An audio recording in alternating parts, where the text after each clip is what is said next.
Hello everyone, welcome to this channel. আজকে আমরা 3 নম্বর chapter union and its territory এই চ্যাপ্টারটা পড়ব। তো এই চ্যাপ্টারটা পড়ার আগে আমাদেরকে 3টে টার্ম সম্পর্কে জেনে রাখতে হবে। যে 3টে টার্ম হলো, এক হচ্ছে ফেডারেশন, 2 হচ্ছে কনফেডারেশন এবং 3 হচ্ছে ইউনিয়ন। ফেডারেশন, যেখানে হাই লেভেল অফ ইন্টিগ্রেশন দেখা যাবে সেটা হচ্ছে ফেডারেশন, এবং একটা ফেডারেশন থেকে যে কোনো একটা স্টেট কিন্তু বেরিয়ে আসতে পারে। কনফেডারেশন কি? কনফেডারেশন কথার অর্থ হলো না ওখানে লো লেভেল অফ ইন্টিগ্রেশন দেখা যাবে, অর্থাৎ স্টেটগুলোর মধ্যে লো লেভেল অফ ইন্টিগ্রেশন থাকবে এবং খুবই সহজেই যে কোনো একটা স্টেট কনফেডারেশন থেকে বের হয়ে আসতে পারে। এবং ইউনিয়নে হচ্ছে যে ভেরি হাই লেভেল ইন্টিগ্রেশন, সবচেয়ে হাই লেভেলের ইন্টিগ্রেশন দেখা যায় ইউনিয়নে। তো ইউনিয়নে কিন্তু কোনো একটা স্টেট তার নিজ ইচ্ছা অনুযায়ী সেই ইউনিয়ন ছেড়ে বেরিয়ে যেতে পারে না, যেটা হচ্ছে আমাদের ভারত। আমরা পড়ি যে ইন্ডিয়া হচ্ছে ইউনিয়ন অফ স্টেট, তো আমাদের এখানে একটা ইউনিয়ন, এখানে খুবই হাই লেভেলের ইন্টিগ্রেশন দেখা যায়। এখানে যদি কোনো একটা স্টেট চায় যে ওই ইউনিয়ন থেকে বেরিয়ে যেতে, তাহলে কিন্তু সে তার নিজের ইচ্ছা অনুযায়ী পারবে না বেরিয়ে যেতে। এই যে চ্যাপ্টারটা ইউনিয়ন অ্যান্ড ইটস টেরিটরি, এটা হচ্ছে আর্টিকেল 1 থেকে 4 নম্বরে দেখতে পাই আমরা, article number 1 to article number 4 পর্যন্ত, এবং এটা পার্ট 1-এ দেওয়া আছে। কিন্তু এক একটা স্টেটের যে নেম, এক একটা স্টেট এবং এক একটা যে ইউনিয়ন টেরিটরি, তো সবার নেমগুলো এবং সবার যে বিস্তৃতি টেরিটোরিয়াল এক্সটেনশন সেটা মেনশন আছে শিডিউল নাম্বার 1-এ। এটা আমাদেরকে মনে রাখতে হবে। তাহলে আমরা পড়ব যে union and its territory. Union কথার অর্থ কী? ইউনিয়ন বলতে কিন্তু এখানে শুধুমাত্র ইউনিয়ন অফ স্টেটসকে বোঝায়, অনলি স্টেটস, শুধুমাত্র রাজ্যগুলোকে বোঝাচ্ছে। কিন্তু টেরিটরি হচ্ছে এর চেয়ে বড় অর্থ টেরিটরির। টেরিটরি বলতে কী বোঝায়? Territory of India. দেখো, টেরিটরি অফ স্টেটস, তাহলে এক একটা স্টেটের যে টেরিটরি সেটা ইউনিয়ন টেরিটরি, এবং territory that may be acquired by government of India in future. অতএব ভবিষ্যতে যদি ইন্ডিয়া অন্য কোনো টেরিটরিকে অধিগ্রহণ করে, বিদেশি কোনো টেরিটরিকে অধিগ্রহণ করে, তাহলে সেটাও এই টেরিটরির মধ্যে আসছে। 1 নম্বর আর্টিকেল কি বলে না, 1 নম্বর আর্টিকেল স্টেট করে যে India, that is Bharat, shall be a union of states rather than federation. তাহলে ফেডারেশন কথাটা না বলে এখানে ইউনিয়ন অফ স্টেটস বলা হচ্ছে আমাদের সংবিধানে। আমাদের সংবিধানের যে 1 নম্বর আর্টিকেল, এটা হচ্ছে দুটো জিনিসকে নিয়ে কথা বলে। কি না, একটা হচ্ছে name of the country and types of cruelty. তাহলে একটা কি বললাম না, নেম অফ দ্য কান্ট্রি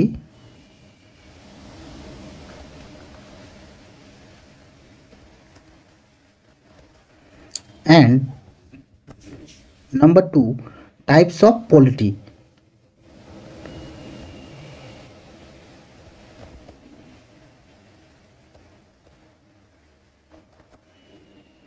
এই দুটো 1 নম্বর আর্টিকেল বর্ণনা করে। পরবর্তী পয়েন্টে বলা হচ্ছে যে the states and the territories thereof shall be as specified in the first schedule.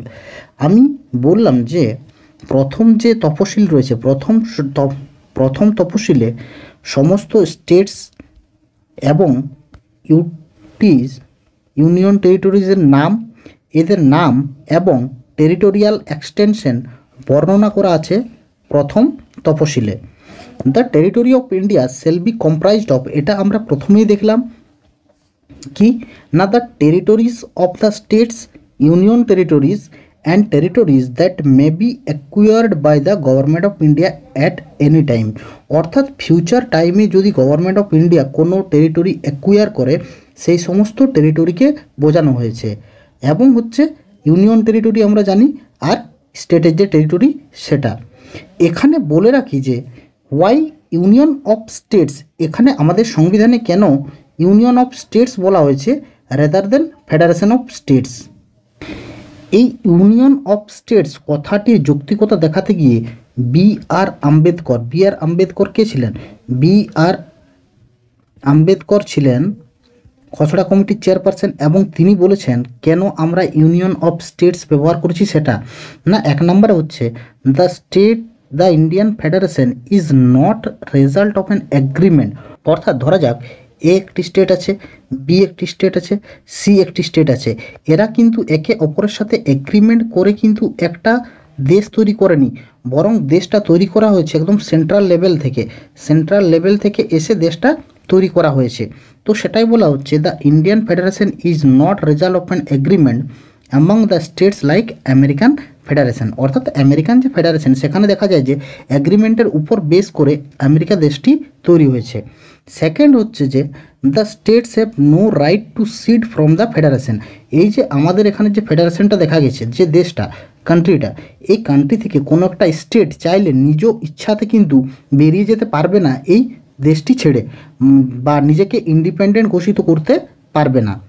তাহলে ফার্স্ট শিডিউলে আমরা দেখলাম যে নেম অফ স্টেটস আছে, ইউটিস আছে, এদের নাম আছে এবং তাদের টেরিটোরিয়াল এক্সটেনশন সম্পর্কে বলা হয়েছে। কনস্টিটিউশনাল প্রভিশন সমস্ত স্টেটের জন্য কিন্তু সেম, কিন্তু কিছু কিছু ব্যতিক্রম রয়েছে, যেমন কিনা article 371 special status of some states, ঠিক আছে, কিছু কিছু স্পেশাল স্ট্যাটাস দেওয়া হয়েছে কিছু কিছু স্টেটসকে, এবং শিডিউল 5 অর্থাৎ শিডিউল এরিয়ার যে অ্যাডমিনিস্ট্রেশন সে সম্পর্কে কিছু স্পেশাল প্রভিশন দেওয়া হয়েছে। ট্রাইবাল এরিয়াতে অ্যাডমিনিস্ট্রেশনের জন্য কিছু স্পেশাল প্রভিশন দেওয়া হয়েছে এবং স্পেশাল ক্যাটাগরি স্ট্যাটাস।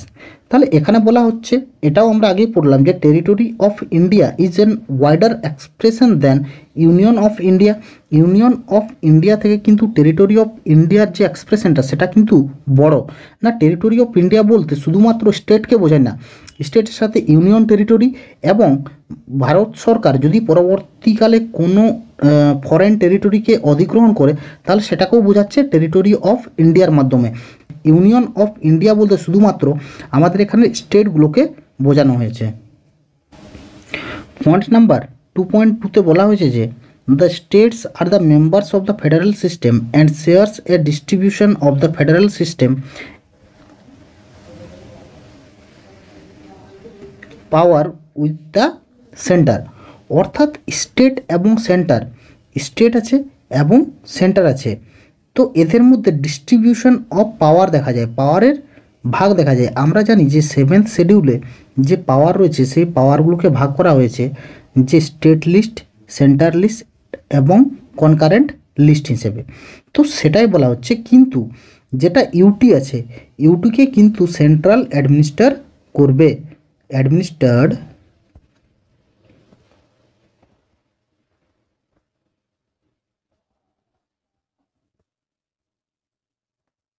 সেন্টার। এখানে আরেকটু আমি পয়েন্ট বলে রাখি,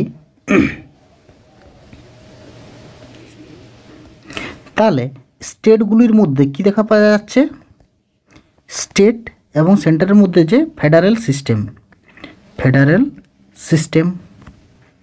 ফেডারেল সিস্টেম কথাটির অর্থটা কি না, ফেডারেল সিস্টেম কথার অর্থ হলো division of power between centre and state, division of power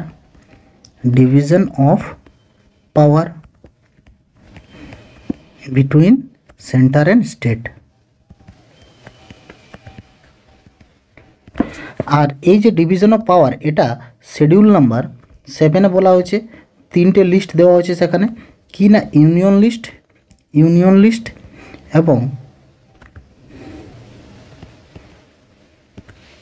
state list এবং কনকারেন্ট লিস্ট।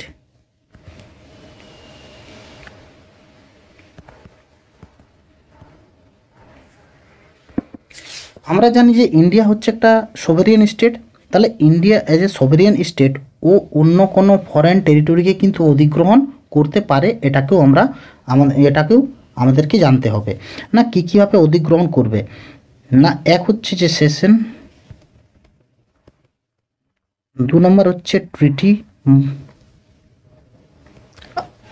3 নম্বর হচ্ছে এগ্রিমেন্ট,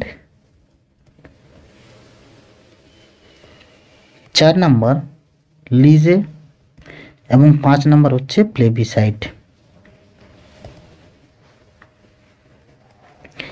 এদের উপর বেস করে ইন্ডিয়া অন্য কোনো ফরেন টেরিটরিকে নিজ টেরিটরিতে অধিগ্রহণ করতে পারে বা নিজ টেরিটরির সাথে যুক্ত করতে পারে।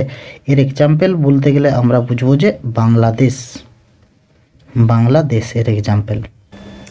আর্টিকেল নাম্বার 2 হচ্ছে ফরেন টেরিটরির জন্য, যেটা কিনা আমাদের ভারতবর্ষের অংশ নয়, সেই সমস্ত টেরিটরি সম্পর্কে কথা বলা হয়েছে আর্টিকেল নাম্বার 2-তে। তো এখানে না পার্লামেন্টকে এম্পাওয়ার্স করা হয়েছে কিসের জন্য না, দুটো, admit into union of India যেটা আছে ইউনিয়ন অফ ইন্ডিয়ার মধ্যে অ্যাডমিট করার জন্য এবং নতুন স্টেট তৈরি করার জন্য। তো কোনো ধরে নাও যে ফরেন একটা স্টেট আছে, তো সেটাকে অ্যাডমিট করতে হবে যেটা কিনা অলরেডি এক্সিস্ট করে, যেমন সিকিম আগে অলরেডি এক্সিস্ট করতো, তো সেটাকে ভারতবর্ষের সাথে যোগ করা হয়েছে। তো এটা হচ্ছে admit into union of India. আর এস্টাবলিশমেন্ট মানে কি, এস্টাবলিশমেন্ট কথার অর্থ হলো কোনো একটা জায়গা খালি পড়ে আছে যেটা এস্টাবলিশড নয়, তো সেই জায়গাটিকে যখন ভারতের সাথে যোগ করা হবে সেটাকে বলা হচ্ছে এস্টাবলিশমেন্ট অফ নিউ স্টেটস। এখানে বলে রাখি যে সিকিম 16 মে 1975 সালে 22তম রাজ্য হিসাবে আত্মপ্রকাশ করেছে, ভারতের 22তম রাজ্য হিসেবে নিজেকে প্রকাশ করেছে। এবং 35 নম্বর কনস্টিটিউশনাল অ্যামেন্ডমেন্ট অ্যাক্ট আসে 1974 সালে, এবং এই অ্যাক্টের মাধ্যমে সিকিমকে অ্যাসোসিয়েট স্টেটের যে দরজা সেটা দেওয়া হয়, এবং পরবর্তীকালে 36 অ্যামেন্ডমেন্ট করে 1975 সালে ওটাকে ফুল ফ্লেজড স্টেটের স্ট্যাটাস দেওয়া হয়েছিল। আর্টিকেল নাম্বার 3-তে বলা হয়েছে যে নতুন কোনো স্টেট ফরমেশন বা কোনো স্টেটের যে এরিয়া আছে সেটা ইনক্রিজ বা ডিমিনিশ করা, বা কোনো স্টেটের নাম পরিবর্তন করা বা বাউন্ডারি পরিবর্তন করা।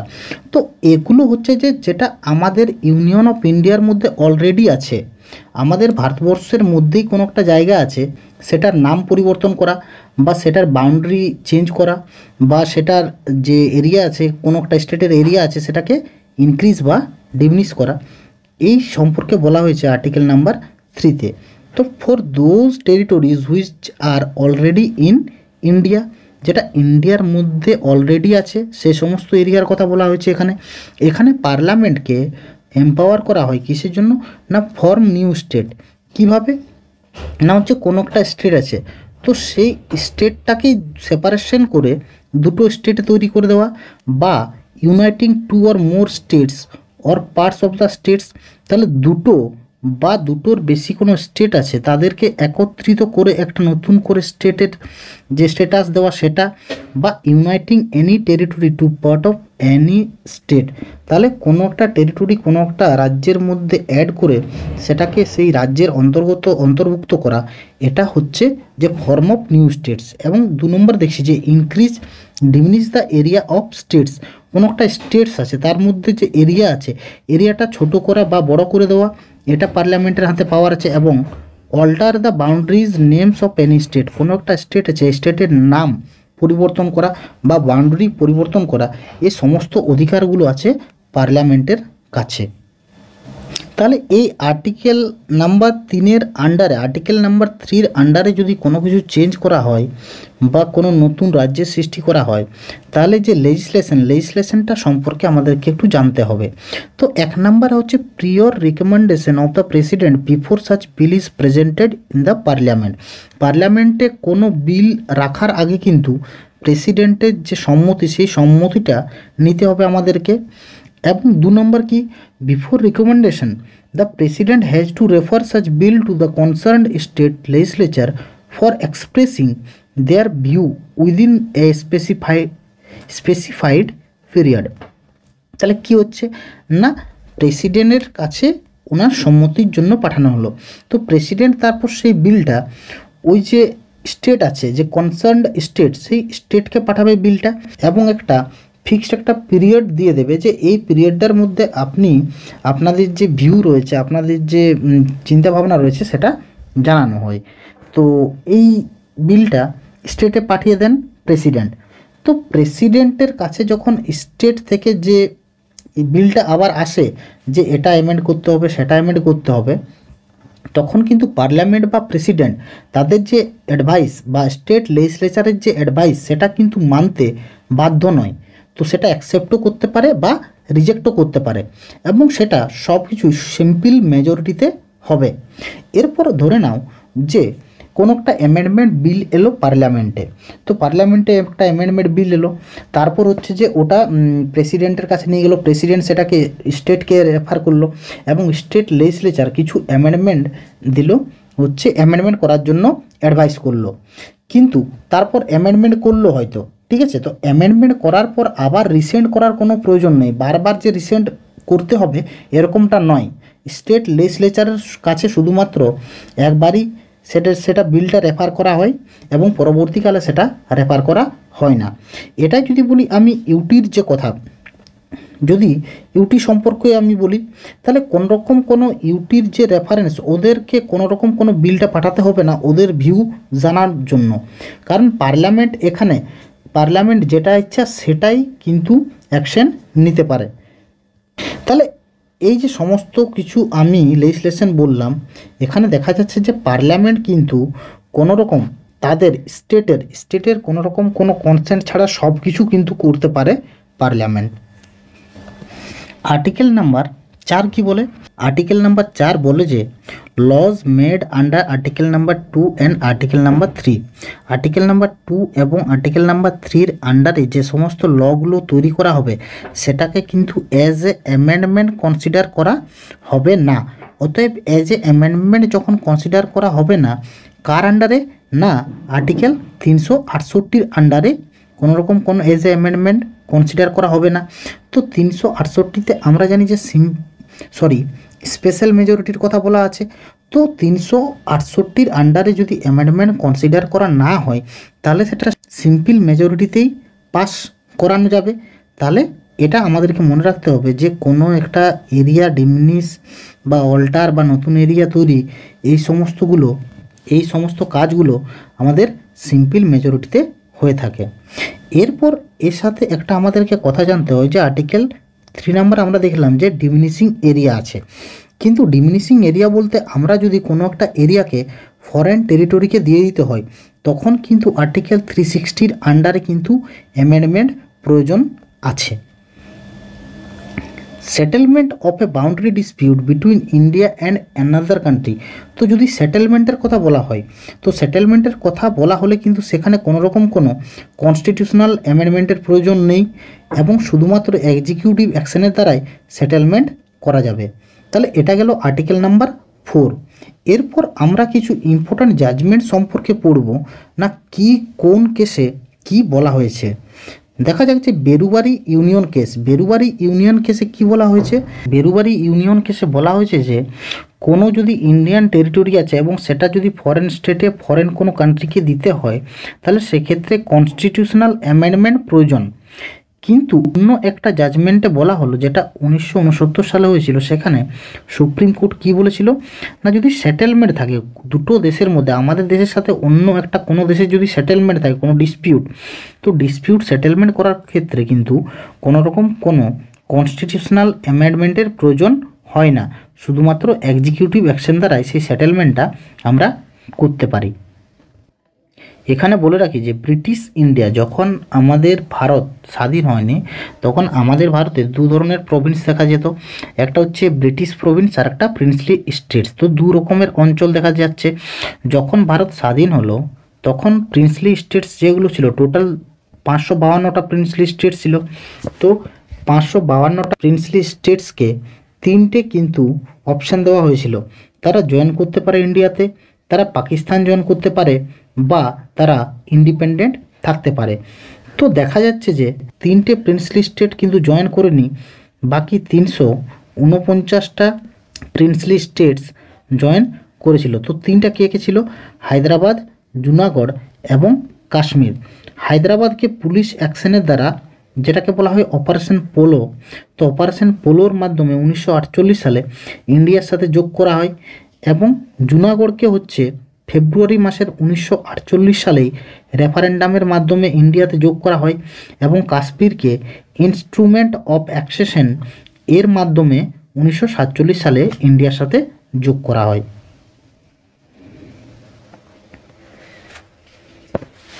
যখন আমাদের কনস্টিটিউশন এনফোর্স হয়ে যায় না 1950 সালে, আফটার এনফোর্সমেন্ট অফ কনস্টিটিউশন, আমাদের যে স্টেট আছে স্টেটের 4 ফোল্ড ক্লাসিফিকেশন করা হয়েছিল, অর্থাৎ 4টি ভাগে ভাগ করা হয়েছিল সব রাজ্যগুলোকে। যেমন part A, part B, part C এবং পার্ট ডি। পার্ট এতে রাখা হয়েছিল গভর্নর্স প্রভিন্স, অর্থাৎ ব্রিটিশকালে যে গভর্নর্স প্রভিন্স ছিল সেই সমস্ত রাজ্যগুলি দ্বারা পার্ট এ তৈরি হয়েছিল। পার্ট বি কি না প্রিন্সলি স্টেটস উইথ লেজিসলেচার, না প্রিন্সলি স্টেটস যাদের লেজিসলেচার আছে সেই সমস্ত রাজ্যগুলিকে নিয়ে পার্ট বি তৈরি করা হয়েছিল।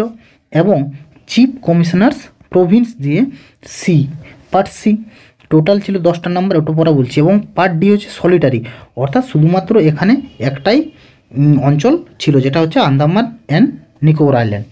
এরপর বলি governors province. Governors province total 9টা ছিল। এবং কে গভর্ন করতো না হচ্ছে গভর্নর্স।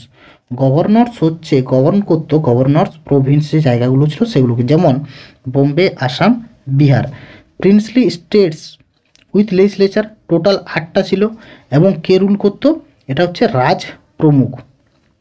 রাজ প্রমুখ রুল করতো, যেমন জম্মু কাশ্মীর, হায়দ্রাবাদ। এবং চিফ কমিশনার্স প্রভিন্স টোটাল 10টি নাম্বারে ছিল চিফ কমিশনার্স প্রভিন্স। এবং চিফ কমিশনার সেখানে অ্যাডমিনিস্ট্রেশন দেখতো, যেমন দিল্লি, ত্রিপুরা, কুর্গ।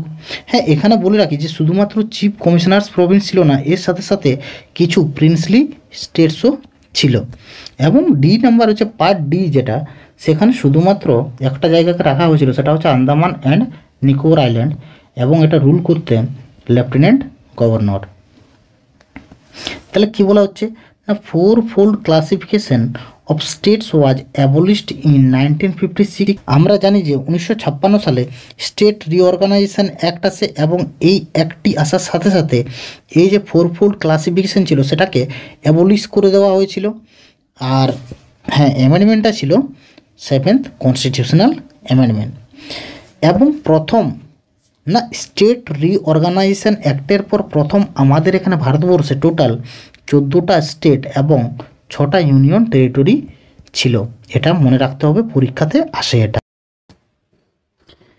এরপর আমরা কিছু কমিশন সম্পর্কে দেখব। 1948 সালের জুন মাসে প্রথম লিঙ্গুইস্টিক প্রভিন্স কমিশন তৈরি হয়, যে কমিশনটাকে হেড করে এসকে ধর। এবং এই যে এসকে ধর হেড করেছিলেন, এই জন্য এই কমিশনটাকে ধর কমিশন হিসেবেও জানা যায়, ধর কমিশন হিসেবেও জানা যায়। তো এই কমিশন স্টেট রিঅর্গানাইজেশনের ক্ষেত্রে যে লিঙ্গুইস্টিক ফ্যাক্টর এটাকে পুরোপুরিভাবে ডিক্লাইন করে দিয়েছিল, এবং অ্যাডমিনিস্ট্রেটিভ কনভিনিয়েন্টের উপর বেস করে কিন্তু এই কমিশন স্টেটগুলিকে রিঅর্গানাইজ করার কথা বলেছিল। 1948 সালের ডিসেম্বর মাসে অন্য একটা কমিশন আসে, যেটাকে জেভিপি কমিশন বলা হয়। জেভিপি কমিশন বলা হয় কারণ এই যে কমিশনটা, এই কমিশনের যে মেম্বাররা, ওদের নাম অনুসারে এই নামকরণটা করা হয়। না জওহরলাল নেহরু থেকে জে, বল্লভভাই প্যাটেল থেকে ভি, এবং পট্টভি সীতারামাইয়া থেকে পি নিয়ে এই কমিশনটার নাম বলা হয় যে জেভিপি কমিশন। তো এই কমিশনটাও কিন্তু প্রথম যে কমিশনটা রিকমেন্ড করেছিল যে লিঙ্গুইস্টিকের উপর বেস করে কিন্তু স্টেটকে রিঅর্গানাইজ করা যাবে না, সেম রিকমেন্ড করেছিলেন জেভিপি কমিশন। না rejected language is the basis for reorganisation of states. 1953 সালের অক্টোবর মাসে কি হয় না পট্টি শ্রীরামুলু উনি হাঙ্গার স্ট্রাইকে যান একটা অন্ধ্রপ্রদেশ, অর্থাৎ তেলেগু বলা জনগণদের নিয়ে অন্ধ্রপ্রদেশ স্টেট তৈরি করার জন্য তিনি হাঙ্গার স্ট্রাইক করেন। এবং টোটাল 56 দিন হাঙ্গার স্ট্রাইক করার পর তিনি মারা যান। তার ফলে প্রথম লিঙ্গুইস্টিক স্টেট তৈরি হয় অন্ধ্রপ্রদেশ। ডিসেম্বর মাসে 1953 সালের ফজল আলী কমিশন আসে। ফজল আলী কমিশনের হেড ছিলেন ফজল আলী, এবং আদার্স যে মেম্বার তারা হলেন কে এম পানিকর এবং এইচ এন কুজরু। এই কমিশনটা এই যে ল্যাঙ্গুয়েজের উপর বেস করে যে স্টেটকে ডিভাইড করা বা স্টেটকে ভাগ করা বা স্টেটের যে রিঅর্গানাইজেশন, এটা অ্যাকসেপ্ট করে। কিন্তু ওনারা বলেন যে ওয়ান স্টেট ওয়ান ল্যাঙ্গুয়েজ, এই যে ধারণাটা, এই ধারণাটা ওনারাও কিন্তু ডিক্লাইন করে দেন। এবং ওনারা বলেন যে এর সাথে সাথে অ্যাডমিনিস্ট্রেটিভ কনভিনিয়েন্টটাকেও কিন্তু মাথায় রাখতে হবে স্টেটকে রিঅর্গানাইজ করার ক্ষেত্রে। অর্থাৎ এখান থেকে আমরা পেলাম যে ল্যাঙ্গুয়েজকে বেস করে কিন্তু তারপর স্টেটগুলোকে রিঅর্গানাইজ করা হয়, কিন্তু তার সাথে সাথে অ্যাডমিনিস্ট্রেটিভ কনভিনিয়েন্সটাকেও মাথায় রাখা হয়।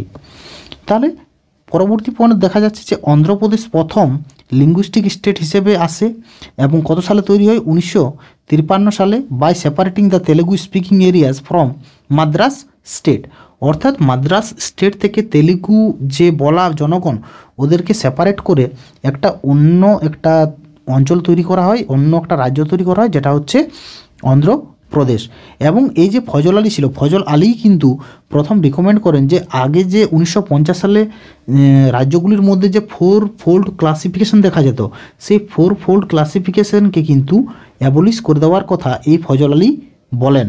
তারপর 1956 সালের যে স্টেট রিঅর্গানাইজেশন অ্যাক্ট আসে, তারপর 7th কনস্টিটিউশনাল অ্যামেন্ডমেন্টের দ্বারা 4 ফোল্ড ক্লাসিফিকেশনকে শেষ করে দেওয়া হয় এবং স্টেটগুলিকে নতুনভাবে রিঅর্গানাইজ করা হয়। এরপর আমাদেরকে দেখে নিতে হবে যে কোন স্টেটটা কত সালে তৈরি হয়েছিল। মহারাষ্ট্র এবং গুজরাট বাইফার্কেট হয়ে যায় 1960 সালে এবং দুটো ইন্ডিপেন্ডেন্ট স্টেটে তৈরি হয় এবং দুটো আলাদা আলাদা স্টেটে তৈরি হয়, যেটা হচ্ছে একটা মহারাষ্ট্র এবং একটা গুজরাট। তাহলে 1960 সাল। দাদরা এবং নগর হাভেলি, দাদরা নগর হাভেলি 1961 সালে। গোয়া, দমন অ্যান্ড দিউ 1962 সালে। 1962 সালে কিন্তু গোয়া, দমন এবং দিউ বাই ইউটি হিসেবে আসে, কিন্তু গোয়া 1987 সালে এজ এ স্টেট হিসেবে স্ট্যাটাস পায়। পুদুচেরি 1962 সাল। নাগাল্যান্ড 1963, হরিয়ানা, চণ্ডীগড় এবং হিমাচল প্রদেশ হচ্ছে 1966 সালে। মণিপুর, ত্রিপুরা এবং মেঘালয়া কত সালে? 1972 সালে। সিকিমকে এজ এ অ্যাসোসিয়েট স্টেটস হিসেবে ভারতে যোগ করা হয় 1974 সালে এবং ফুল ফ্লেজ স্টেটের স্ট্যাটাস দেওয়া হয় 1975 সালে by 36th constitutional amendment act. Mizoram, Arunachal Pradesh এবং গোয়া এরা হচ্ছে 1987 সালে। 1987 সালে আমরা আগেই দেখলাম যে 1962 সালে গোয়াকে এজ এ ইউটি হিসেবে যোগ করা হয়েছিল, পরবর্তীকালে 1987 সালে এটাকে স্টেটের স্ট্যাটাস দেওয়া হয়। ছত্তিশগড়, উত্তরাখণ্ড এবং ঝাড়খণ্ড 2000 সালে। তেলেঙ্গানা হচ্ছে 2014 সালে। জম্মু এবং কাশ্মীরের যে বাইফার্কেশন হয় এবং দুটো ইউটি তৈরি করে দেওয়া হয়, আগে রাজ্য ছিল, তারপর এটাকে বাইফার্কেট করে দিয়ে দুটো ইউটি তৈরি করা হয় 2019 সালে। এরপর আমরা দেখব যে চেঞ্জেস অফ নেম, কোন কোন স্টেটের কী নাম পরিবর্তন হয়েছে। 1950 সালে ইউনাইটেড প্রভিন্স যেটা ছিল সেটার নাম পরিবর্তন করে উত্তরপ্রদেশ করা হয়েছে। 1969 আগে মাদ্রাস নাম ছিল এবং মাদ্রাসটা চেঞ্জ করে তামিলনাড়ু করে দেওয়া হয়েছে। 1973 সালে মাইসোরকে পরিবর্তন করে কর্ণাটকা। 1973 সালেই লাক্ষাদ্বীপ, মিনিকয় এবং আমিনিদ্বীপে যে আইল্যান্ডগুলো ছিল এটাকে পুরোপুরিভাবে লাক্ষাদ্বীপ আইল্যান্ড হিসেবে নিয়ে আসে। 1992 সালে দিল্লিকে ন্যাশনাল ক্যাপিটাল টেরিটরি এই নামকরণ করা হয়। 2006 সালে উত্তরাঞ্চল নামটি চেঞ্জ করে উত্তরাখণ্ড করে দেওয়া হয়। 2006 সালে পন্ডিচেরিটাকে পুদুচেরি এবং 2011 সালে ওড়িশাটাকে ওড়িশা এই নামগুলো চেঞ্জ করা হয়। প্রত্যেকটা ইনফরমেশনই কিন্তু ইম্পর্টেন্ট, খুবই গুরুত্বপূর্ণ প্রত্যেকটা এক্সামের জন্য। এগুলো সবাই দেখে নিও ঠিকঠাক করে। Thank you.